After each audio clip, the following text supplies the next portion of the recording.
여러분 안녕하십니까, 김만음입니다. 내년 6월을 목표로 추진되고 있는 개헌, 새로운 대한민국으로 가는 징검다리를 놓는 중요한 작업이 아닐 수 없습니다. 국회 헌법개정특별위원회는 개헌 논의를 종합 점검하는 집중 토론을 통해서 합의점 모색에 나섰는데요. 이 시간 관련 내용들 심도 있게 짚어보겠습니다. 국회 헌법개정특별위원회가 개헌 쟁점별 집중 토론을 잇따라 개최하며 경론을 이어가고 있습니다. 87 체제 이후 30년 만에 가동된 국회 개헌특위는 내년 6월을 목표로 헌법 개정 작업에 박차를 가하고 있습니다. 제왕적 대통령제와 승자 독식 구조를 청산하고 분권과 협치의 정치를 실현하기 위해 권력 구조 개편, 국민의 기본권 확대, 지방 분권 강화를 온전히 담아내는 개헌안 도출이 과연 가능할지 국민적 관심이 모아지고 있습니다. 헌법이라는 게 뭐 제일 올바른 거, 제일 좋은 거가 선택되는 게 아니라 가장 합의에 이를 수 있는 사안이 선택되는 것이기 때문에 저는 그런 점에서 중앙정부의 권력 형태에 대한 합의가 만약에 이루어지지 않았을 때 않는다면 합의가 가능한 자치분권 내용이라도 이번 개헌에 반드시 통과를 시켜야 된다. 이른바 대통령 제왕적 대통령제 이 구조를 손질을 하지 않으면 지방 분권도 이게 이루어지지도 않고 중앙정부의 권한 분산도 되지를 않는다. 그래서 결국 거기에서 이 분권화 개헌이라는 문제가 생겨난 겁니다. 지방 분권을 좀 강화하는 헌법 조항이 있어야 되겠다는 것에 대해서는 뭐 반대하는 의원은 없을 겁니다. 그러나 우리 헌법 조항이기 때문에 우리가 또 구체적인 걸 정하기는 상당히 어렵다고 봅니다. 많은 논쟁이 있기 때문에. 지방 분권의 방향, 권력 구조 개편 등 주요 쟁점에서 여야가 첨예하게 대립하고 있어 개헌안 도출에 험로가 예상되는 가운데 과연 여야가 접점을 찾을 수 있을지 주목됩니다.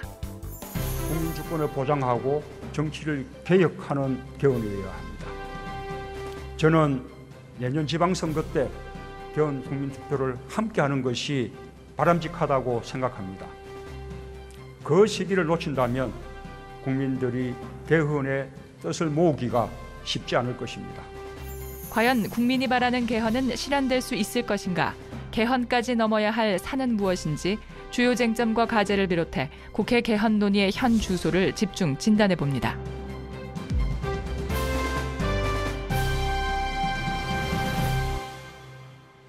네, 오늘 토론을 위해서 국회 헌법개정특별위원회 소속 세 당 의원 모셨습니다. 더불어민주당 김종민 의원입니다. 안녕하세요. 네, 자유한국당 정종섭 의원입니다. 안녕하세요. 네, 국민의당 이상돈 의원입니다. 네, 안녕하십니까? 네, 김종민 의원님은 지금 1소위. 네, 네, 정종섭 의원님은 간사로 또 1, 2소위 겸하고 계시고요. 네, 그렇습니다. 네, 이상돈 의원님은 2소위 소속이시고. 네. 네. 국회 이제 개헌특위가 지난달 22일부터 3주간 지금 릴레이로 쟁점별 집중 토론 전체 회의를 열었는데요. 전체 의원들이 함께 모인 자리여서 관심이 집중되게 됐을 겁니다. 예, 김 의원님, 네. 1소위에서는 일단 어떤 내용을 주로 다루는 소위인가 소개해 주시고요. 어떤 뭐 접점 같은 걸 이루었나 회의를 통해서요. 전체적으로 이제 1소위는 우리 이제 헌법의 총강, 전문과 총강에 관한 그다음에 기본권, 네. 그다음에 자치분권, 경제 재정 뭐 이런 정도의 내용을 포괄하고 있는 소위원회고요. 사실 그 뭐 내용이 항목이 상당히 이제 다양하다 보니까 예. 상당히 여러 쟁점들이 형성이 되고 있는데요. 전체적으로 나올 만한 얘기는 다 나왔다 이렇게 말씀드릴 수가 있습니다. 그리고 그 과정에서 하나로 딱 합시다라고 합의한 거가 많지는 않지만 적어도 다수 의견이 형성돼 있겠다. 예. 이런 정도는 우리가 좀 예상할 수 있는 쟁점들이 있겠죠. 그럼 진행이 되면서 좀 의견이 모아지고 있습니까? 그러니까. 그렇죠. 그러니까 네. 예를 들면 뭐 한 가지가 예를 들어보면 우리가 이제 전문 분야에 예.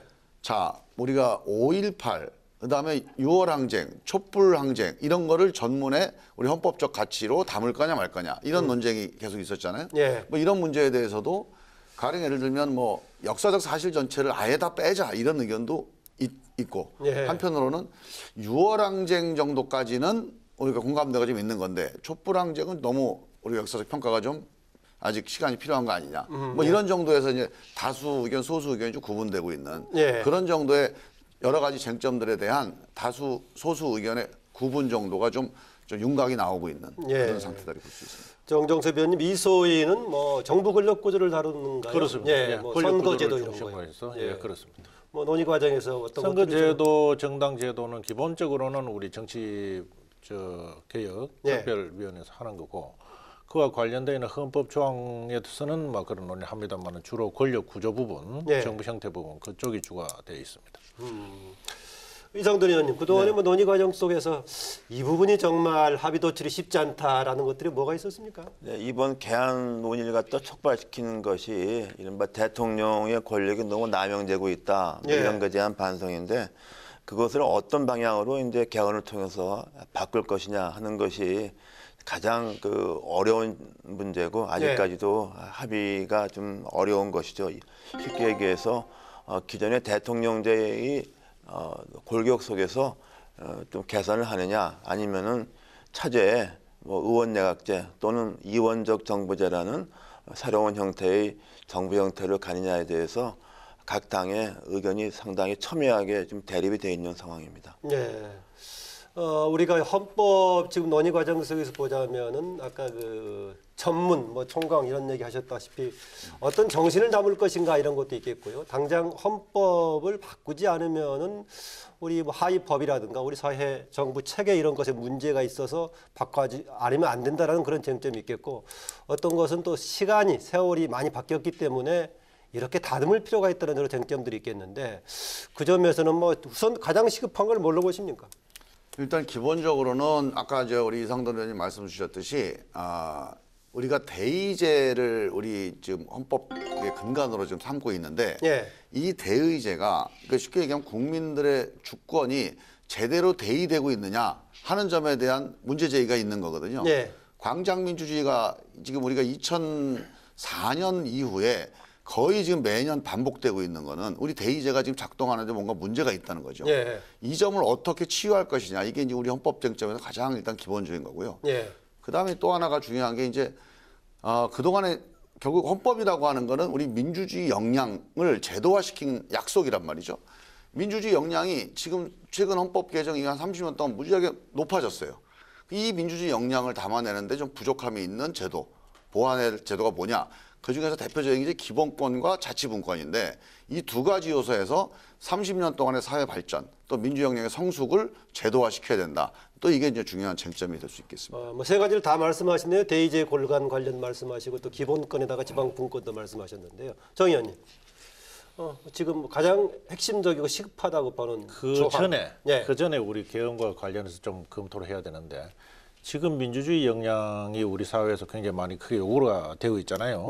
그런데 사실은 이게 헌법과 민주주의의 문제에서 보면 헌법이라고 하는 것은 우리 사회에서 가능한 한 바꾸지 않는 내용을 거기다가 담아놓는 것이고 사회 변화에 따라서 그때그때 적응하려고 하는 그런 사항들은 사실은 헌법에 담으면 오히려 더 부작용이 많습니다. 그래서 민주주의를 강화를 하려고 하면은 가능한 한 법률 사항으로 거기를 맡겨놔야만이 국민들이 원하는 방식대로 선거를 통해서 대의제의 구도를 바꾸고 거기에 따라서 그때그때 민주주의가 거기에 반영되도록 하는 분야고 그다음에 헌법에는 가능한 한 우리 사회에서 바꾸지 말자 이것은 그렇게 합의되는 부분을 헌법에 넣기 때문에 이제 우리가 개헌 논의를 할 때는 그런 부분을 잘 봐야 됩니다. 그래서 우리 사회에서는 헌법에 뭐든지 담으면 다 되는 듯이 얘기하는 이것이 오히려 경우에 따라서는 이 플렉시빌리티 이것을 이제 우리가 오히려 좁혀갈 수가 있죠.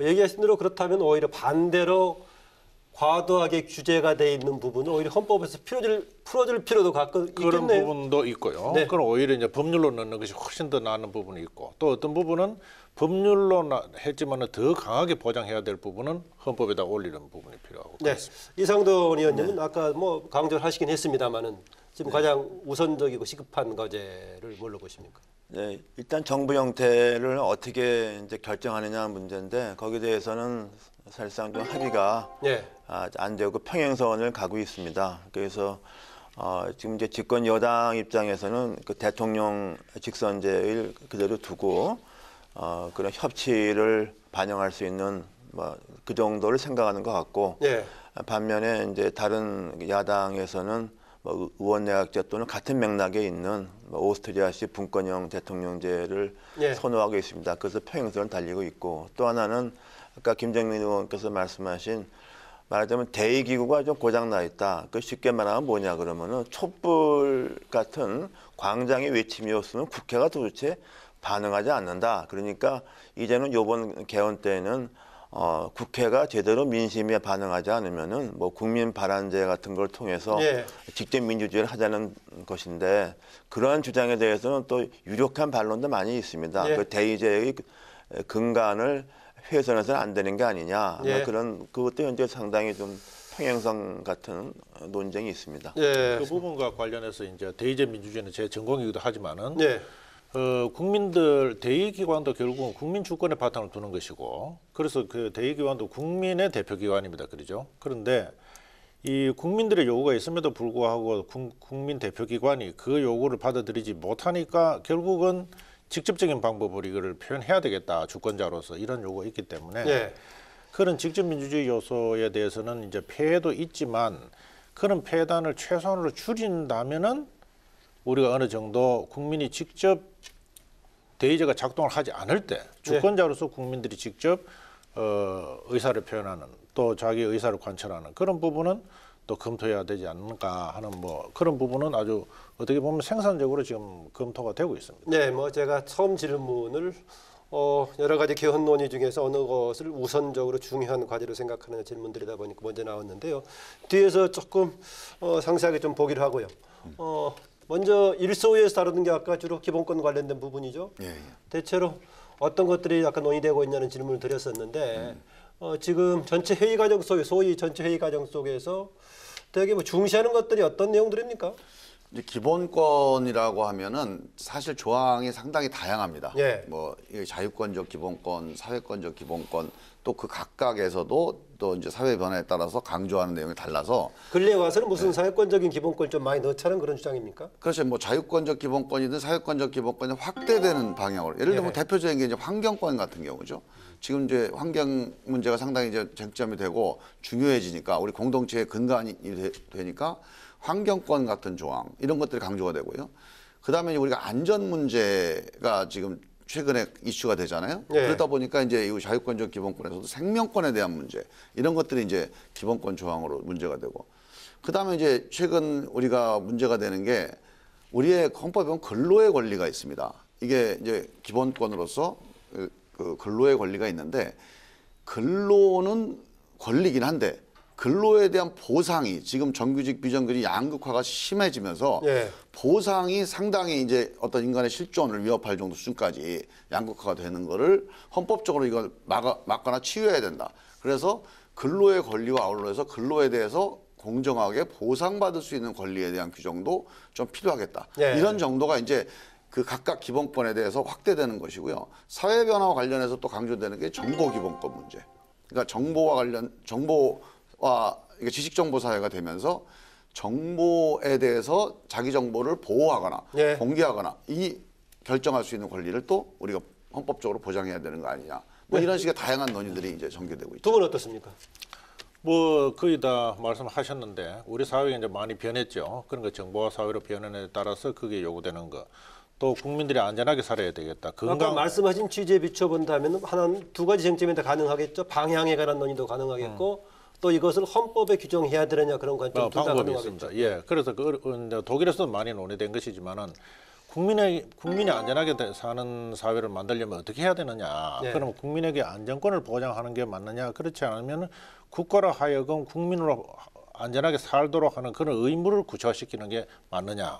또 환경권도 마찬가지입니다. 개개인에게 환경권을 기본권으로 보장한다는 것은 상대방 다른 개인에 대해서도 내 환경권을 이겼으니까 상대방에 대해서 주장을 하는 것이거든요. 네. 그런데 환경권의 특색은 이게 공유 재산이기 때문에 어떤 개인의 호주머니에 들어갈 수 있는 사항이 아니라서, 독일 같은 경우에는 그것을 환경권으로 보장하는 것이 아니라 쾌적한 환경에서 살 수 있도록 국가가 할 수 있는 것은 모든 것을 다 해라. 이렇게 네. 하다 보면 오히려 그게 더 현실적이죠. 그래서 그런 논의들이 안전하게 살 사회를 만드는 것도 마찬가지입니다. 그래서 안전하게 살려고 하면 개인에게 안전권 보장도 중요하지만 국가가 어떻게 하면 대한민국 국민이 안전하게 살 수 있겠느냐 여기에 대한 모든 조치를 다 해라 이렇게 하는 것을 이제 헌법에다 규정하는 방법인데 뭐 그것은 뭐 학자들 간에도 뭐 논란이 좀 있습니다만은 그는 기술적으로 잘 정리가 될 것이라고. 네. 네. 기본권에서는 제가 보기에는 다 그 방향에 대해서는 위원들이 동의하고 있습니다. 방향에 대해서는, 네, 그러나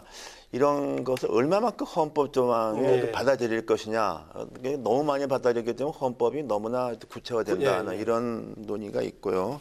또 하나는 제가 생각하기에는 우리 헌법의 기본권 조항이 87년 헌법에 만들었다 그러지만 전부터 온 게 많거든요. 너무 오래됐기 때문에 대표적으로 그 우리 헌법은 여성과 청소년을 보호의 객체로 다루고 있습니다. 그건 이제 시대에 전혀 안 맞는 거죠. 그래서 이런 것은 이 차제 여성과 청소년도 헌법적 권리의 주체가 된다는 식으로 조문을 좀 다 바꿀 필요가 있는 거 이런 것에 대해서는 위원들이 대학에 동의하고 있습니다. 네, 그동안 그 지금 노인도 마찬가지고요. 예, 이제는 예. 노인의 지위를 강화해야 된다 하는 요구도 마찬가지. 혹시 그 기본권 관련해 가지고 주체를 되게 지금 현재 우리 헌법에는 그 개념이 국민이란 주체로 되게 많이 되어 있는데 용어를 바꾸자는 뭐 주장도 나오지 않았습니까? 네, 근데 그 문제가 상당히 좀 예민하기 때문에 그런 논의는 있었지만은 뭐 그것을 사람으로 바꿔야 된다 이렇게 좀 사람 전체 뭐 또 시민 뭐 이런 거 얘기 예, 나오던데. 합의를 봤다고는 조금 어려운 것 같습니다. 예. 그리고 똑같은 맥락으로 좀 양성평등을 성평등으로 하는 것도 사실 위원들 간에 그것을 뭐 합의하거나 이런 적은 없습니다. 예, 다만 우리 자문위원들이 진술하는 과정에서 막 여러 가지 얘기가 나오다 바꿔- 보니까 나왔다. 그런 얘기가 나온 겁니다. 네. 얘기하다 보니까 지금, 순서가 이렇게 돌아갔는데 뭐 이쪽부터 시작하셔도 괜찮습니다. 기본권 문제에서 이제 한 가지 또 한번 짚어볼 주제가요. 사상의 자유에 대한 이제 조항인데요. 예. 지금 우리 헌법에는 이제 그 양심의 자유를 규정을 하고 있어요. 근데 양심의 자유는 뭐 넓은 의미의 사상의 자유와 뭐 일치한다 이렇게 해석할 수도 있겠고요. 한편으로는 양심의 자유에 대한 그 헌법재판소 판결을 보면 제가 잠깐 여기서 인용을 하면 양심의 자유는 자신의 인격적인 존재 가치가 허물어지고 말 것이라는 강력하고 진지한 마음의 소리로서 구체적인 양심 이렇게 해석을 해요. 그래서 사실 그렇게 하면 양심의 자유라고 하는 건 상당히 그 어떤 좁은 의미에 그리고 절박한 의미에서의 자유인데 사상의 자유라고 좀 표현한다면 좀 포괄적인 생각을 자유롭게 할 수 있는 전반적인 자유로 좀 그 확대되는 거 아니냐 예. 이런 취지에서 양심의 자유 조항을 사상의 자유로 좀 바꾸는 게 필요하다 이런 제안이 있고요. 일각에서는 이제 그렇게 되면 혹시 국가보안법이라든가 공산당 합법화라든가 이런 한국적 특수성에서 좀 뭔가 아직 좀 부담스러운 거 아니냐 이런 이제 좀 논점이 형성돼 있죠. 뭐 그 말씀하시니까 과거에 그 양심적 병역 거부 논란이 있을 때 양심적이란 단어가 맞느냐, 뭐 신념에 따른 뭐 이념에 따른 뭐 이런 게 맞느냐 그런 얘기가 나왔습니다만은 뭐 주제를 하나만 킵하면 굉장히 길을 것 같은데 여러 가지 다룰 게 있으니까는요.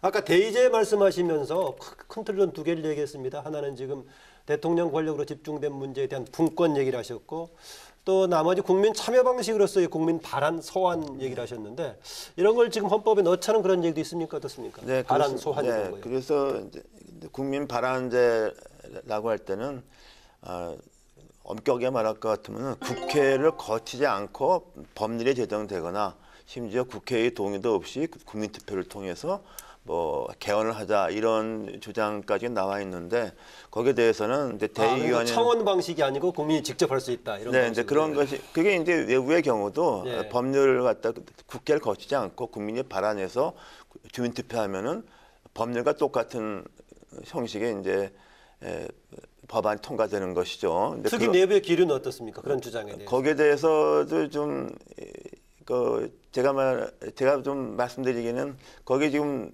상당히 평행선적인 논쟁이 있고 그래서 거기에 대해서 이렇게 선뜻 투기가 뭐 동의해서 그것을 우리 헌법에다 받아들이기는 좀 어렵지 않을까 이렇게 보고 있습니다. 그 점에서는 대개 이제 그 특위위원님들이나 자문위원님들의 의견을 분포를 보면요. 기본적으로 국민의 직접 결정권이라고 볼 수 있죠. 그러니까 대의적 결정이 아닌 직접 결정권을 어떻게 우리가 확대할 거냐의 문제인데 확대하는 방향에 대해서는 공감대가 좀 넓어요. 근데 어떤 분야를 어떻게 할 거냐에서 크게 쟁점이 일단 발안권이 있고요. 그다음에 그 소환권이 있습니다. 예. 그러니까 발안권 문제에서는 또 이게 국민 투표라든가 헌법 개정에 대한 발안이 있고 입법에 대한 발안이 있습니다. 이 두 가지 분야가 있는데 제일 중요하게 공감대가 있는 거는 기본적으로 헌법 개정에 대한 발안은 국민이 직접 하게 해야 돼. 이게 72년 유신헌법 때 국민의 권리를 국민의 발의권을 대통령 발의권으로 뺏어간 거거든요. 예. 그래서 이거를 원상 회복시켜야 돼. 이 점에 대해서는 거의 이제 대부분의 공감을 하고 있는 거고요. 그다음에 이제 직접 입법을 국민 발안으로 할 거냐 말 거냐에 대해서는 아직 이제 특위위원들 사이에서는 상당히 이제 좀 그 뭐 반대 의견도 많은 그런 상황이죠.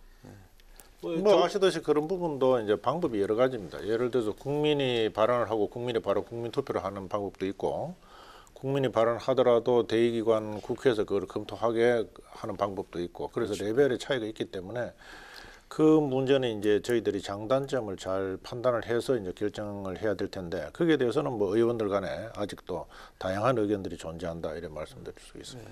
거기서는 일단은 그 국민투표를 발안을 이제 국민 몇 명이다, 몇만 명에서 하는 경우에는 뭐 그것은 괜찮다. 그러나 그것도 이제 국회를 거쳐야 된다는 것하고 국회를 거치지 않고 개헌을 한다는 것은 가능하겠느냐 하는 그런 반론도 상당히 강력합니다. 아니 근데 그러니까 논의 결과로는요. 헌법에 대한 국민 발안을 하자는 거는 거기서 바로 국민투표에서 결정하자는 얘기는 아니고요. 예. 헌법 발안을 하게 되면 이후의 절차는 국회 국회를 의결 거쳐서? 절차를 거쳐서 국민투표로 최종 확정하는. 예, 예. 근데 경우에 따라서 조항이 중대 조항이 아닌 경우에는 달리할 수 있다 이런 논의가 일부 있습니다. 그러니까 조항에 따라 달리할 수 있다. 근데 김종민 의원님 지금 얘기는 결국 우리한테 익숙한 용어로는 국민이 발의하는 뜻의 의미를 갖게 되겠네요. 국민 발의해서 발의권이죠. 국회가 심의하고 하는 데 대해서는 큰 논의가 큰 뭐 이론이 없다고 봅니다. 예. 그 지방 분권 관련 얘기를 좀 나눠보겠습니다. 우리가 중앙정부의 지금 단일적인 집중을 나누는 방식으로는 하나는 대통령 권력을 중앙의 기능적인 차원에서의 뭐 분권형이 된 여러 가지 방향이 있을 수 있겠고 공간적으로 또 분권도 있을 수가 있겠죠. 그런데 특히 이제 문재인 대통령을 중심으로 해서 대통령의 권력 집중을 중앙의 기능적인 차원보다도 상당히 그 지방 분권에 초점을 두고 있던데 어떤 방향으로 지방 분권을 구체화시킬 수 있을지 또 이것을 헌법의 어떤 방식으로 규정할지 이런 논의가 좀 되고 있는 거겠죠? 네, 그렇습니다. 이것도 역시 그 지방 분권이 우리가 추구해야 될 방향이다. 그것이 이제 우리 대한민국이 앞으로 갈 길이다. 거기에 대해서는 뭐 특위위원들 간에 이론이 없습니다. 다만 헌법 조항에다가 이런 원칙적인 것에 그치느냐, 그 추가해서 보다 지방자치단체, 지방정부의 자치재정권이니까 자치결정권을 헌법에 어느 만큼 규정하느냐에 대해서는 역시 뭐 자문위원 간에 또 우리 의원 간에도 상당한 그 논란이 아직 있습니다. 네. 정정섭 의원은 뭐 행정파트도 한때 장관도 맡고 뭐 하셨었는데요. 예, 그렇습니다. 분권하려면 내용들이 주로 어떤 것들입니까? 분권 사실 분권 일찍 했어야죠. 예. 했어야 되는데 워낙에 지금까지 지방자치가 20년 지났음에도 불구하고 이 분권화 과정은 워낙에 지지부진하니까 최근에 이제 분권에 대한 그 요구가 굉장히 분출한다고 봅니다. 예를 들어 제일 중요한 것은 지방자치단체장이 되면은 재정적으로 어렵기 때문에 네. 국가가 가지고 있는 것을 중앙정부에서 다 돈을 가지지 말고 상당한 부분은 지방에다가 내려줘서 지방이 독자적으로 정책을 좀 시행하게 해달라. 그거는 당연한 요구고요. 그다음에 지방자치단체에서 필요한 공무원이라든지 공무원 직급이라든지 이게 그때그때 필요하단 말이에요. 예를 들어서 어떤 지방자치단체에서는 행정부지사를 늘려야 되겠다, 경제부지사를 좀 늘려야 되겠다, 상급을 좀 더 늘려야 되겠다. 그거 다양하거든요. 그것을 네. 전부 중앙에서 통제하다 보니까 거기에 대한 요구가 강한 것은 사실입니다. 그런데 그 요구들은 사실 지금이라도 할 수가 있습니다. 지금이라도 대통령이 결정을 하고 예. 또 현재 헌법책에서 가능하다. 그 얘기죠. 헌법을 안 바꿔도 다 가능합니다. 그리고 그다음에는 지금 상당 부분이 이 위임 사무를 지금 지방이 수행하고 있는데 그 위임 사무를 국가 위임 사무 중에 상당 부분을 국가 자치 사무로 옮겨 가야 될 것도 거의 다 분류가 다 돼 있습니다. 예. 근데 역대 정부에서 그것을 안 했단 말이죠. 예. 그렇다면 그런 것을 과감하게 먼저 오늘이라도 당장 할 수 있는 것을 다 하면 되는 것이고 그다음에는 재정 분야도 그렇습니다. 8대2 구조를 7대3으로 바꾸자. 이것은 뭐 지난 박근혜 정부에서도 계속적으로 그걸 추진을 해봤던 것이고, 그래서 지금이라도 그 방침을 정하고 7대3으로 가는 그런 로드맵을 만들고, 그다음에 바로 6대4로 가는 로드맵을 만드는 것 같으면, 그 과정에서 만약에 법률이 걸림돌이 된다고 하면 국회에서 법률을 개정해서 하면 되거든요. 그래서 그것도 사실은 헌법을 고쳐야 될 사항은 아니고, 중요한 것은 저희들이 이제 마지막으로 헌법을 손을 안 대면 안 되는 그런 분야가 뭐냐, 이것을 먼저 정리를 해서 예. 그것을 딱 분리를 하는 것이 오히려 현실적으로는 지방 분권을 실현하는데 더 효과적이다, 이렇게 봅니다. 지방 분권의 필요성, 당위성에 대해서는 누구나 공감하고 있다. 그런데 지금 정종섭 의원은 굳이 지금 현재 헌법을 뭔가 개정하지 않더라도 뭐 실시할 수 있다라고 얘기하고 있는 거고. 그걸 얼마 전에- 조금 제가 보기에는 조금 다른 측면이 있는데요. 그러니까 일단 기본적으로 크게 두 가지로 볼 수 있습니다. 원칙적으로 헌법에 지방 자치분권 관련된 조항 크게 기본적인 원칙적인 조항이 있고 또 세부적인 조항이 두 가지 측면에서 볼 수 있는데요. 일단 원칙적인 조항은 기본적으로 대한민국의 행정, 대한민국의 국정 운영은 기본적으로 보충성의 원리에 의해서 성립된다라고 하는 이 보충성의 원칙을 선언하느냐, 이게 되게 중요합니다. 그러니까 국가가 중심이고 국가가 사무를 내려주는 개념이 아니고 기본적으로 국민이 주인이고 국민이 가까운 곳에서부터 결정을 해나가되, 결정을 못하는 문제는 그 위에 시군, 못하는 건 시도, 못하는 건 중앙정부가 한다. 이게 보충성의 원리에 의해서 선언이 되는 거, 이게 헌법적 조항으로서 이제 가치가 있다고 보고요. 구체적인 조항으로는 일단 자치 입법, 그다음에 자치 재정, 이 두 가지 문제만 보더라도 헌법적 규정이 필요합니다. 왜냐하면 자치 입법 문제는 지금 조례가 있는데 이 조례는 기본적으로 법률의 범위 내에서 조례를 정하게 돼요. 법률이 있어야 그걸 구체화시키는 조례가 가능한 거지, 법률과 관계없이 자치 입법을 할 수가 없게 돼 있거든요. 그래서 그 점에 대한 뭐 개선과 치유가 필요하고요. 재정 문제도 중앙입법기관의 입법권하고 동등한 수준을 해야 된다. 그런 얘기죠. 동등하지 않더라도 저촉하지 않는 범위 내에서 충돌하지 않는 범위 내에서 입법할 수 있다. 뭐 이렇게 해서 조례로 명칭을 하던 자치 입법이라고 명칭을 하던, 하여간 저촉하고 충돌하지 않는 범위 내에서, 심지어는 뭐 스위스라든가 다른 이제 그 분권국가, 선진국 같은 경우에는 중앙정부의 입법에도 불구하고 입법할 수 있다, 이런 조항이 있습니다. 예. 그러니까 여기까지 갈지 아니면 충돌하지 않는 범위로 할지에 대한 합의가 필요한 거죠. 문재인 대통령이 얘기했던 제2국무회의 같은 것은 헌법적 규정이 좀 필요할 것 같아 보이는데. 당연히 그것도 이제 헌법적인 규정이 필요한 거죠. 그래서 그거를 뭐 자치분권 국정기획회의로 하든지 국무회의로 하든지, 또는 국무회의라는 명칭을 반복 사용하는 건 좀 불합리하다, 이런 의견도 있고요. 예. 그다음에 아까 이제 재정 문제 말씀하셨는데, 비율을 7대4로 하냐, 7대3으로 하냐, 6대4로 하냐 하는 건 법률로서 규율이 가능한데, 기본적으로 지방세라고 하는 것을 조례로 거둘 수 있게 하느냐 하는 것이 조세 법률주의가 지금 헌법적으로 규정돼 있어서, 지방세는 조례에 의해서 거둘 수 있게 뭐 지방세 조례주의 헌법에 규정하지 않으면 이 문제가 또 개선이 안 되니, 이런 점들 지방 자치 입법권과 자치 재정권에 관해서는 헌법적인 변화가 논의가 필요하다고 볼 수 있는 거죠. 네, 듣고 보니까 몇 개 사안의 경우에는 지금 헌법적인 규정이 필요하다, 그런 얘기 네, 거기에 하시는 분들이 있어 대해서도 보이기도 이제 한데. 의원들 또 일부 자문위원들에서는 현재 뭐 지방세를 갖다 자치단체가 지방정부가 독자적으로 걷는다 하더라도 과연 그것이 현실적으로 크게 의미가 있느냐, 뭐 그래서 거기에 대해서 이제 좀 회의적인 이런 반응도 많이 있습니다. 네.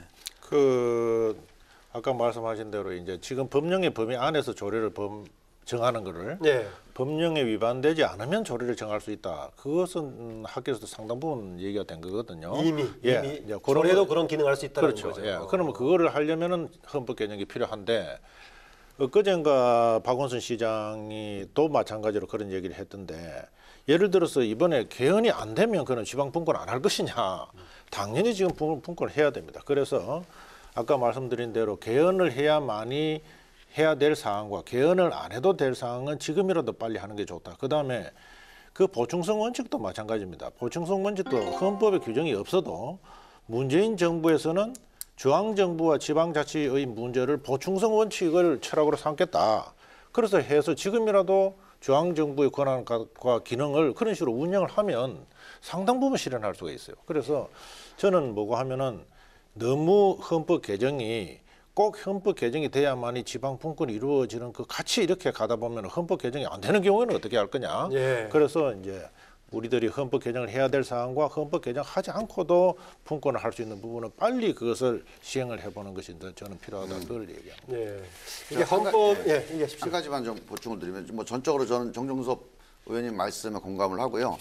그래서 기본적으로 꼭 필요한 조항은 사실 최소화시켜서 우리 개헌에 담아야 된다. 그리고 그 많지는 않아요, 그게. 근데 거기서 제가 이제 한 가지 추가하고 싶은 거는 이게 뭐 입법으로도 해결할 수 있고 헌법으로도 해결할 수 있지만 지금 지방자치단체의 운영 관련해서 시민감사제도를 제도화시키는 거 이게 이제 우리 헌법 논의 과정에서 제기가 됐어요. 근데 이게 이제 헌법적으로 선언을 할 수도 있고요. 또는 아까 지금 정 선생님 말씀대로 입법을 해결할 수도 있습니다. 그런데 지금 우리가 옛날에 로마의 어떤 그 정치 체제를 보면 그때 이제 원로원 지금 이제 대의적 기능하는 원로원이 있고 집정관 그러니까 집행부 예. 권력이 있고 호민관이라고 해서 일종의 우리로 보면 지금으로 보면 감사 기능에 해당되는 국민을 대표해서 감시하는 기능을 하는 이런 제도가 있었는데 지금 우리가 감사위원회가 각 지방마다 다 있습니다. 근데 자치단체장의 임명 범위 내에 있어요. 우리가 감사원장을 대통령이 임명하는 거랑 비슷합니다. 그래서 독립적인 시민들의 독립적으로 선출된 감사기구를 제도화하는 거. 이게 사실은 우리 시민들의 지방자치단체에 대한 주권을 확대하는 데 되게 중요한 제도다. 이 점이 이번 논의 과정에서 제기된 건데 저는 충분히 의미가 있는 그런 제안이다 이렇게 생각합니다. 그 제2국무회의와 관련해서 제가 말씀을 예. 드리면 제일 중요한 것은 권한을 넘겨주면 상당 부분을 넘겨주면 제2국무회의가 사실 필요가 없습니다. 잘 논리적으로 생각해 보시면. 그래서 정부가 결심을 해서 지금이라도 빨리 가능하면은 지방자치단체 넘겨줘야 될 거는 빨리 넘겨주고 그 다음에는 제2국무회의라고 하는 것은 사실은 용어의 혼란이 있기 때문에 상당히 그거는 지금 있는 국무회의가 충돌될 수가 있으니까 그러면은 그야말로 지방자치단체와 지방자치단체와 관련돼 있는 사항을 대통령이 독자적으로 결정하는 것이 아니라 지방자치단체장들과 전부 상의를 해서 결정하겠다. 이게 취지 아니겠습니까, 그죠? 예. 그러면은 그것을 반드시 헌법을 개정해야만 되느냐? 저는 그렇게 생각 안 해요. 그거는 지금 법률 사항을 개정을 해도 되고 정 안 되면은 그런 방식으로 기구를 만들어서 그와 관련된 사항은 대통령이 결심을 해서 지방자치단체장들과 나는 동시에 결정을 하겠다라고 하면 내일이라도 그걸 할 수가 있습니다. 그래서 그것을 반드시 헌법 개정해야만이 그게 이루어진다 이렇게 생각하지 마시고 그래서 그것이 우리가 아까 말씀드린 대로 청위를 잘 생각하셔야 하면은 그야말로 오늘이라도 당장 할 수 있는 것은 당장 하는 것이 저는 더 중요한 게 아닌가 이런 생각을 하죠. 아까 말씀에 좀 덧붙이면요.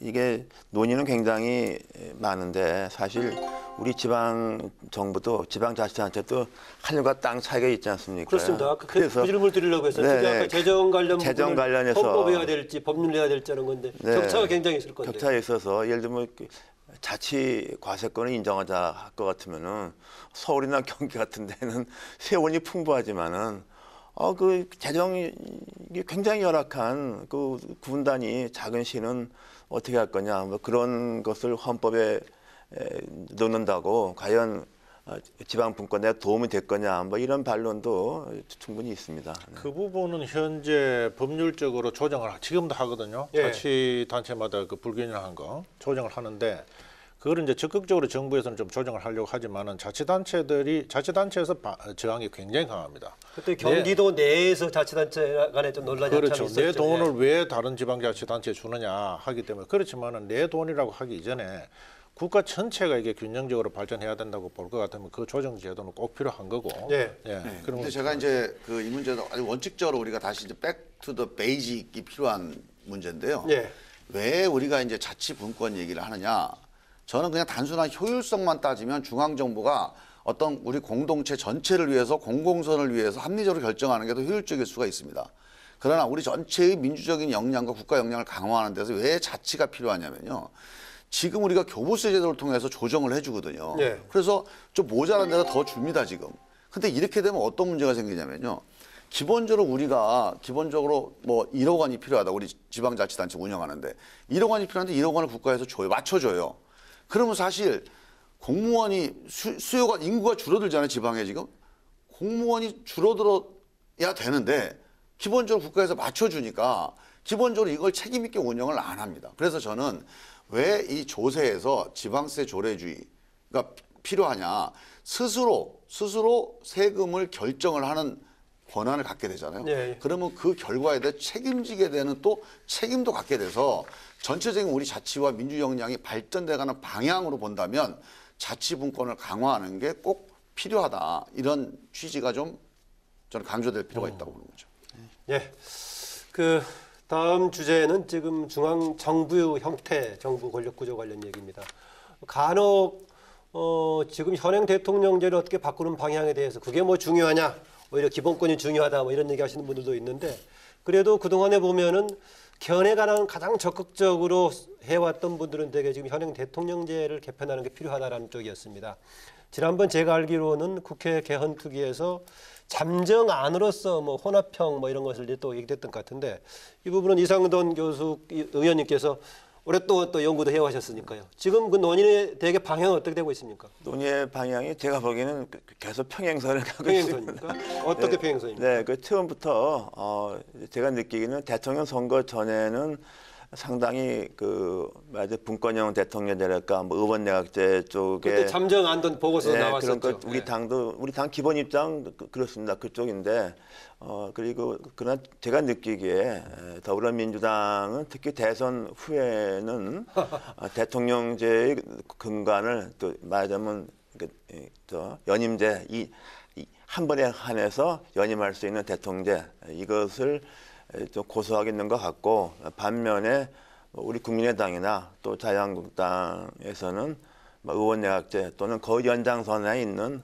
분권형을 원하고 있죠. 그래서 그 부분에 대해서는 좀 합의가 거의 없다, 저는 이렇게 생각합니다. 이 부분은 김종민한테 얘기 듣고 싶은데, 사실은 그 이상돈 의원께서 대통령 당선되고 나서 바뀐 것처럼 얘기하시는데, 제가 알기로는 이미 대선 전에 대세를 주도할 때부터도 조금 대통령제를 선호했던 것 같은데. 아니요, 그거는 약간 이제 사실관계를 제가 분명하게 말씀을 그렇습니까? 드리면, 기본적으로 우리 문재인 대통령께서 지난번 대통령 선거 때 선거 공약으로 제안한 내용은 대통령 4년 중임제입니다. 네.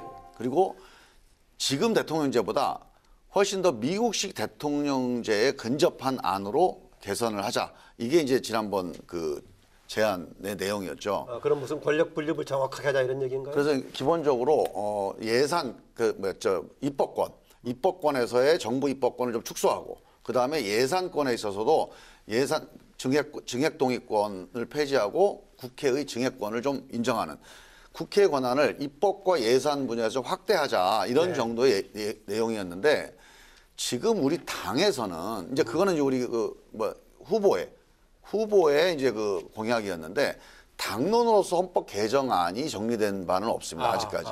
근데 우리 이제 의원들의 의견 분포를 보면요, 기본적으로 대통령제를 지지하는 의원들 숫자하고 대통령제가 좀 분권이 필요하다고 의견을 이제 주장하는 숫자가 비슷비슷합니다. 그런데 지금 어떤 점에서 이제 우리가 좀 정리를 할 필요가 있냐면요, 기본적으로 지금 대통령제를 이대로 가는 거에 대해서는 개선이 필요하다는 건 다수 의견. 쉽게 얘기하면 현재 있는 대통령제를 유지하더라도 분권이 필요하다는 데 많은 분이 공감을 해요. 하지만 걱정하는 건 뭐냐면 이원성. 예를 들어서 이원정부제, 혼합정부제는 뭐냐면 대통령의 권한과 국회에서 선출한 총리의 권한이 영역을 달리해서 원이 두 개인 이런 국가 거버넌스는 불안정하다는 거죠. 그래서 이원정부제나 혼합정부제에 대해 문제 제기를 하지만 대통령의 일원성이 유지되는 한에서 권한을 의회와 어떻게 분권할 거냐 하는 데서는 상당히 유연하거나 개방적이다. 이 점에 대한 권한 논쟁을 하는 것은 충분히 저는 가능하다고 보는 거죠. 네, 그 이원성을 분권의 측면으로 볼 수도 있겠고 지적한 대로 불안정성으로 볼 수도 있겠는데, 정 의원님 어떻습니까?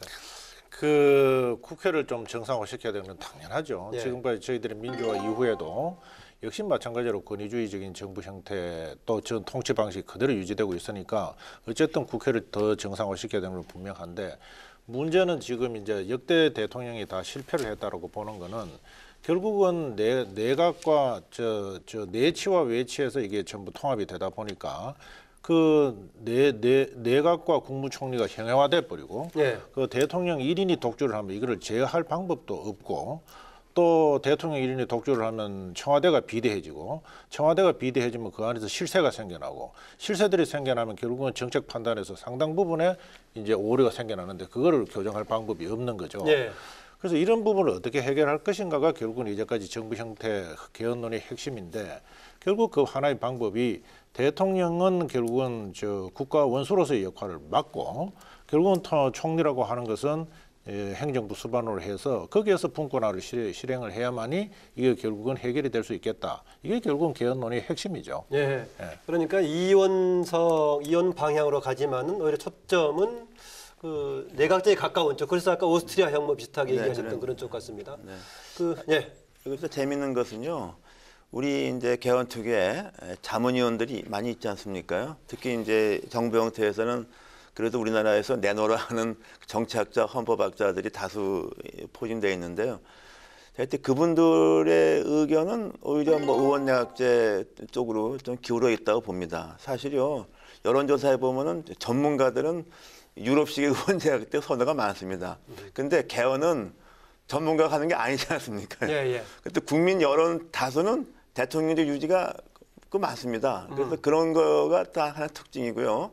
그리고 이제 특히 지난 과거 정부의 그 실패를 대통령 자연인의 실패를 보느냐, 제도의 실패를 보느냐에 따라서 제가 볼 때는 지금 민주당과 한국당, 뭐 우리 국민의당의 시각이 좀 다르다고 저는 생각합니다. 예. 아무래도 이제 민주당 입장에서는 과거 대통령의 실패는 자연인의 실패 부분이 크다는 것이고 대통령제를 우리가 잘 운영할 수 있다는 것이고 예. 또 이제 한국당이나 우리 국민의당 생각은 대통령제가 본질적으로 대통령 권한의 과대화, 뭐 그로 인한 권력 남용, 뭐 그로 인한 실패가 그 대통령제 본질적으로 그 내재해 있다. 예. 이런 시각이 현재 좀 팽성을 가고 있습니다. 근데 제가 이제 한 가지 약간 좀 새로운 제안 겸해서 말씀을 드리면요.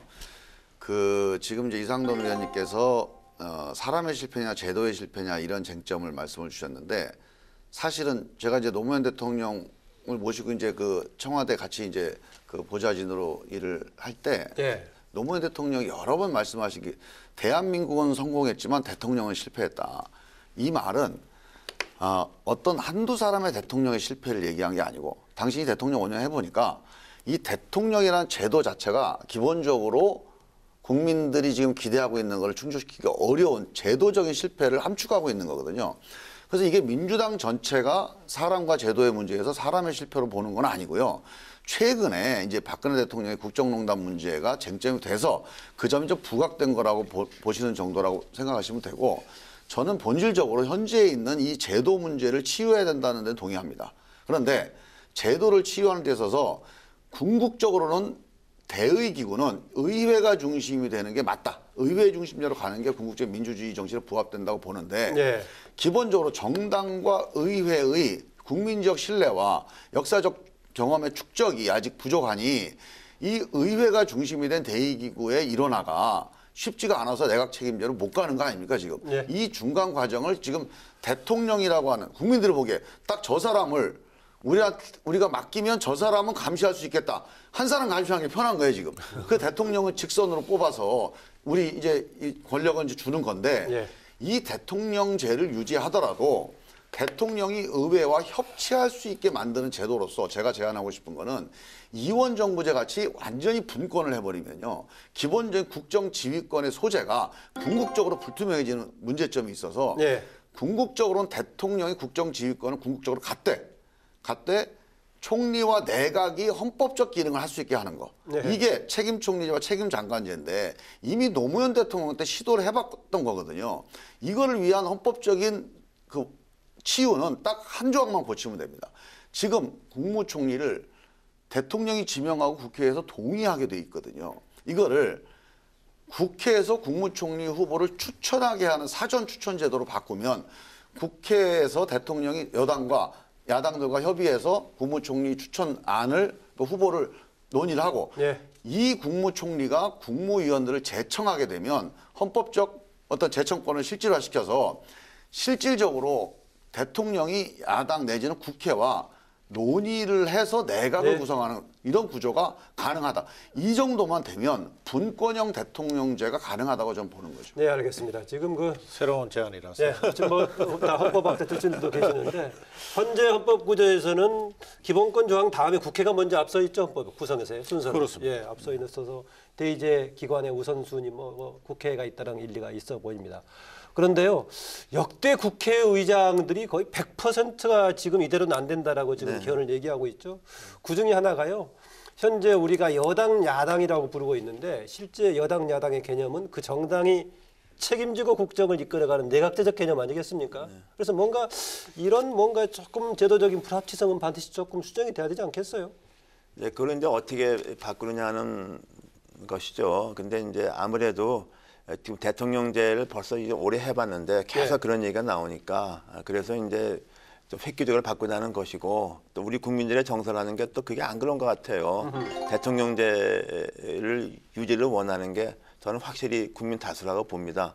그래서 그 간극을 어떻게 메꾸냐 하는 것인데 조금 전에 김종민 의원께서 말씀하시는 부분도 그것도 결국에는 이원적 정부가 될 가능성이 굉장히 많지 않습니까? 특히 이제 다음번 선거 봐야 되겠지만은 현재 국회 의석 같은 게 보면은 집권 여당이 국회 다수 의석이 안 돼 있으니까 그런 경우 보면 결국에는 의회의 불안정한 그 연정 같은 것이 있고 대통령이 있고 그러면 어디까지가 대통령 권한이고 어디가 내각 권한이라는 거 결국에 그것도 결국에는 또 다른 이원성 문제를 야기하는 것 같습니다. 지금 이제 고문제에 관해서는 만약에 이게 제도 설계가 구체화되면 아마 이런 논의를 좀 구체적으로 진전을 시키면 우리가 필연적으로 쟁점을 부딪힐 게 결국 선거제도와 관련돼 있습니다. 지금 네. 프랑스가요. 이번에 개헌을 했잖아요. 개헌을 해서 프랑스의 동거정부 문제를 해결하기 위한 개헌에서 결국 핵심이 대통령 선거와 국회의원 선거를 거의 한 달 사이로 일치시켰어요. 그러다 보니까 대통령으로 반영된 민심과 국회의석으로 반영된 민심이 거의 일치하게 제도적으로 치유를 한 겁니다. 우리도 만약에 지금 말씀드린 대로 대통령제를 유지한 상태에서 의회와의 협치 구조로 가게 된다면 대통령 선거와 의회 국회의원 선거를 가능한 한 민심이 일치되는 방향으로 제도 설계를 하는 그런 전제 위에서 이 제도가 작동될 수가 있다고 보는 거죠. 네, 뭐 그런데 또 뭐 우리가 흔히 대통령제 얘기하면 미국을 인용을 많이 하는데 미국은 또 다른 분점 정부가 오히려 훨씬 더 많은 경우들이 있는데요. 하여튼 종합적으로 이거 단도직입적인 질문을 좀 드리겠습니다. 아까 이런 제도를 선호하지만은 국민 여론도 감안해야 되고 과도기적인 상황도 감안해야 되고 한다고 말씀하셨는데 일단 우리의 그 스케줄상 내년 지방선거 때 국민 투표를 거쳐서 지금 이제 개헌하는 방향으로 가고 있는데 현 시점에서 지금 논란이 되고 있는 정부 형태, 정부 권력 구조 개별적으로 어느 것을 선호하시는지 좀 듣고 싶습니다. 저는 아까 말씀드렸듯이 대통령제 중심제, 미국식 대통령제가 있고 혼합정부제가 지금 우리 개헌특위의 안으로 나와 있어요. 네. 다수안은 혼합정부제입니다. 소수안이 대통령 중심제인데 희민님께서는요? 예, 저는 분권형 대통령제로 표현을 하는데 지금 많은 분들이 혼합정부제를 분권형 대통령제로 얘기하는데 그거는 분권형 대통령제가 아니고요. 네. 사실은 이원정부제입니다. 그 이원정부제는 좀 어렵다고 보고요. 분권형 대통령, 다시 말하면 대통령의 국정지휘권은 일원성이 유지가 되는 한에서 예. 대통령의 내각 구성 권한에 국회가 참여하는 범위를 좀 대폭 확대하자. 우회 중심성을 조금 더 강화해 그 주자. 분권형 대통령제를 명실상부하게 한번 제안을 하는 게 제 생각입니다. 네, 정치학적으로 내각제라는 용어를 또 우회 중심주의라는 표현을 쓰기도 하죠. 정정수 위원께서는 개인적으로 어느 쪽을 선호하고 계십니까? 우리 역대 그 원로 정치인들 예. 의견이 다 내각제 개헌 아니겠습니까? 저는 내각제 개헌하는 것이 한국 정치뿐만 아니라 한국을 완전히 미래를 새로 열 수 있다 하는 저 개인적인 생각을 가지고 있고 네. 또 개인적인 얘기를 거기서 다 할 수는 없으니까 그러면은 이제 혼합정부제의 형태가 이제 중간적인 형태인데 혼합정부제의 형태는 나라마다 굉장히 다양합니다. 그래서 혼합정부제라는 것을 단순히 이원화가 되고 행정부가 두 개 쪼개지고 머리가 두 개가 다 이렇게 확장을 하지 마시고 그것을 효과적으로 만들 수 있는 혼합정부제를 우리가 찾아 들어가면 예. 그것이 오히려 더 현실적이다. 그리고 제가 하나 부탁드리고 싶은 것이 우리가 개헌 논의를 할 때마다 국민들에 대해서 왜 상세한 설명을 안 하려고 하느냐. 그러니까 어느 순간에 어느 정부 형태를 택할 겁니까? 이렇게 물을 것이 아니라 지금과 같은 이런 정부 형태가 원하십니까? 하면 국민 모두가 지금 반대를 하지 않습니까? 네. 그럼 어떻게 하면 해결하는 방법이 좋겠습니까? 그러면 대통령은 무슨 역할을 하면 좋겠습니까? 이런 건데 우리가 권위주의 정치를 지금 청산하고 민주화 시대로 돌아왔다고 하지만 그러나 우리 사회는 굉장히 권위주의적인 그런 형태가 여전히 있습니다. 예를 들어서 최근에 청와대 청원이 쏟아지고 있지 않습니까? 네. 그것은 뭐고 하면 대통령은 뭐든지 해결해 줄 수가 있다. 이런 사고방식 속에서 저게 하나의 현상이거든요. 그럼 저런 많은 것들이 예를 들어서 국회에서 가서 국회 대의기관에서 잘 해결이 됐다면 저런 현상이 안 일어날 겁니다. 그러면 이런 현상을 어떻게 해석할 것이냐. 저는 이거 하나의 형태가 이상한 형태라고 보는 거죠. 네. 그래서 우리가 개헌 논의를 할 때도 대통령이 무슨 산타크로즈 할아버지 같이 뭔가 다 해결할 수 있을 듯한 이런 논의, 이런 어떤 시각을 국민들한테 바꿔주고 그렇다면 진정한 민주주의가 뭐겠느냐, 진정하게 국민이 주인이 되는 방식이 뭐겠느냐 이런 얘기를 우리가 시간을 가지고 하는 것이 예. 필요하다 하는 것을 제가 다시 한번 강조를 좀 드립니다. 네, 이상돈 의원님. 이제 저는 개인적으로는 뭐 의원 내각제를 우리가 할 때가 됐다고 봅니다. 그러나 우리 국민들이 대통령 뽑는 건 너무 좋아하고 대통령 되고 나는 점에서 제가 증오라고 사랑하건 간에 대통령제에 대해서 우리 국민들이 푹 빠져 있다고 봅니다. 또 하나는 어느 국가가 대통령제에다가 배란간 의원 내각제를 바꾸는 게 그게 굉장히 어렵습니다. 현실적으로 그런 이율배반적인 그런 상태에 있습니다. 그래서 이런 것을 우리 개헌특위가 얼마큼 조정을 해서 우리 국민의 변화에 대한 요구를 반영할 수 있을지 그 쉽지 않다고 봅니다. 네, 일정 관련된 질문을 드리겠습니다. 이 질문은 제가 자유한국당 소속인 정정석 의원께 먼저 질문을 드릴 수밖에 없는데요. 홍준표 대표가 지금 우리 일반적인 문재인 대통령도 그렇고 그동안에 국회에서도 내년 지방선거 때 6월 지방선거 때 국민투표에 붙이자라고 했는데 홍준표 대표는 지방선거 이후에 하자라고 구체적으로 얘기를 했어요. 그 부분은 아마 홍 대표 판단은 그런 것 같아요. 예를 들어서 지금 문재인 대통령은 권력 구조 부분은 합의가 어려우니까 우선 밀어두자 함으로써 권력 구조 부분이 우리 사회에서 집중적으로 논의가 안 됐지 않았습니까? 예. 그런데 이제 홍 대표가 판단하기에는 개헌에서 핵심적인 부분은 이런 정부 형태 문제일 텐데 이 부분을 지금까지 밀어놔서 국민들이 지금 구체적으로 잘 모를 텐데 이것을 내년 지방선거에 바로 하자면 과연 이게 성숙이 됐느냐 아마 그런 측면에서 그런 말씀을 하셨지 않나 저는 뭐 그렇게 생각을 하고 있습니다. 그런데 뭐 새로운 동력을 그 이후에 만들 수 있겠어요? 가능한 좀 만들어 지방선거 이전에 하지 않으면? 지방선거 이후 만약에 지방선거 안 된다 하더라도 저희들이 개헌 논의를 해야 되지 않겠습니까? 네, 아까 제가 말씀드린 대로. 네. 네, 지금 개헌 동력이라고 말할 수 있을지 모르겠지만 이렇게 충분히 많이 논의했는데 이게 아무것도 안 하고 하게 되면 이제 실종될 우려가 큽니다. 예. 그래서 합의된 한에서라도 저는 지방선거 때 국민투표하는 게 옳다고 보고요. 오늘 뭐 논의는 못했습니다만은 우리 개헌특위에서 많이 논의한 것 중에 하나가 헌법재판소와 사법부의 구조 개혁입니다. 네. 그 현재의 그 헌법 조항이 그 부분이 좀 잘못되어 있는 부분이 있기 때문에 그런 거 또 지방 분권 조항 기타 좀 합의 가능한 부분이 꽤 있습니다. 그래서 그런 거라도 저는 이번 선거 때 개헌을 좀 해야 하지 않을까 생각합니다. 네, 일정 추진 관련. 네, 저도 우리 이상돈 의원님, 정정석 의원님 말씀에 공감을 하는데요. 만약에 이제 정정석 의원님 말씀대로 홍준표 대표께서 정부 형태에 대한 국민적 논의가 성숙되지 않아서 이번 선거에서의 개헌 국민투표는 좀 시기상조다 이런 정도의 취지시라면 저는 지난 1년 동안의 개헌특위의 논의 결과를 한번 보고를 한번 받으시고 정부 형태 문제에 대해서 최대한 합의를 노력하되 그게 만약에 안 되면 다른 합의가 가능한 부분이 많이 있어요 지금. 그래서 이 부분에 대해서는 이번 국민투표에서 결정을 짓고 적어도 자치분권까지는요. 지금 여야 간에 거의 쟁점이 없는 분야들이 꽤 많습니다. 이거에 대해서 우리가 합의된 것을 이번에 확정을 짓고 정부 형태에 대한 논의는 예를 들면 2019년 아니면 2020년 총선 여야 간에 정치적으로 합의를 해서 그때까지 국민적 논의를 추진을 하고 매듭을 져서 다시 한번 국민들 추진한다고 합의를 하는 선에서 정리를 해야지 그냥 막연하게 우리가 다음에 하지 이건 안 됩니다. 그 말씀하신 것 보면 결국은 좀 관사 맡고 계신 정정석 의원 역할이 중요할 것 같은데요. 우리 대표님은 내 말씀을 들으실지는 모르겠어요.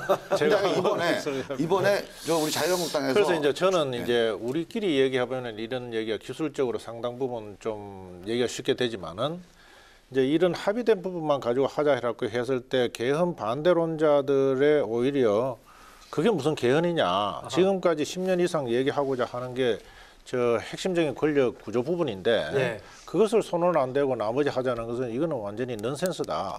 저는 이게 개헌 반대론에 대한 상당한 빌미를 저는 주는 거 아닌가 이런 생각이 들죠. 그 저는 이번에 하자는 거예요. 정부 형태도 이번에 합의를 하죠 뭐.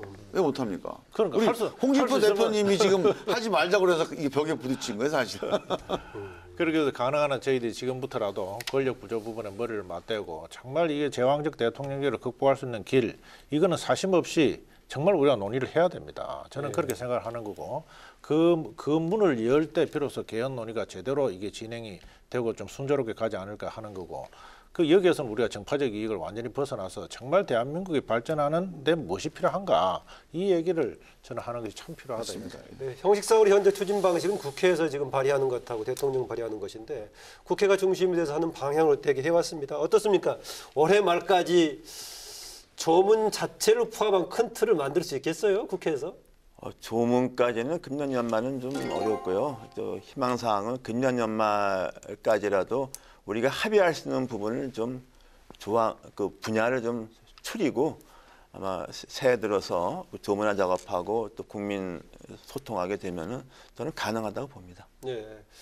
지금 이제 예산 국회도 끝나고 보니까는 개헌 선거제도 관련 논의를 많이 하자 되게 뭐 이런 분위기 같은데 앞으로 국회를 중심으로 남아 있는 변수는 무엇인지 또 중요한 역할을 하고 있는 세 분들은 어떤 역할을 하실 건지 이 얘기를 좀 들으면서 마무리할 겁니다.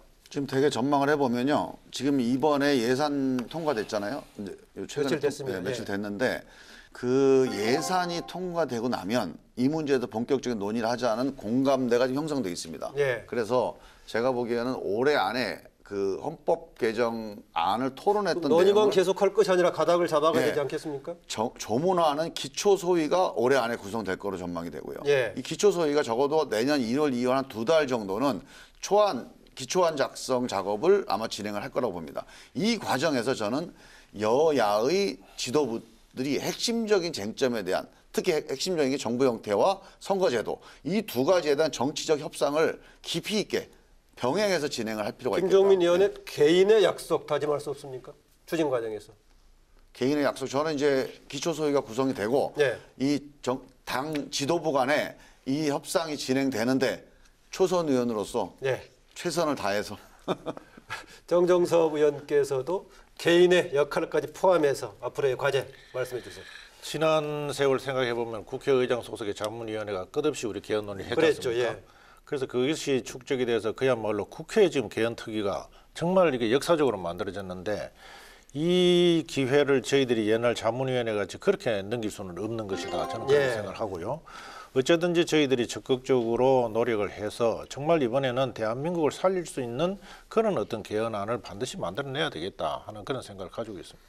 네, 특히 국민의당 이번에 보니까 바로 예산국회 끝나자마자 심지어는 그 개헌 선거구제 논의가 협치 서로 연대 과정에서 중요한 쟁점이었다를 정도였는데요. 네, 그 부분에 대해서는 뭐 원내대표끼리 한 얘기이기 때문에 저는 뭐 아직 아는 바가 없습니다. 예, 예. 다만 일단 마지막으로 이런 개헌 논의가 이번에 꼭 결실을 맺도록 최선을 다하겠습니다.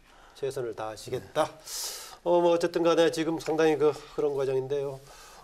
세 분 의지 같으면 금방 될 것 같아 보이는데 또 논의만 반복하다가 지날지 조금 그런 우려가 되는 바도 있습니다. 오늘 세 분 수고하셨습니다. 네, 감사합니다. 감사합니다.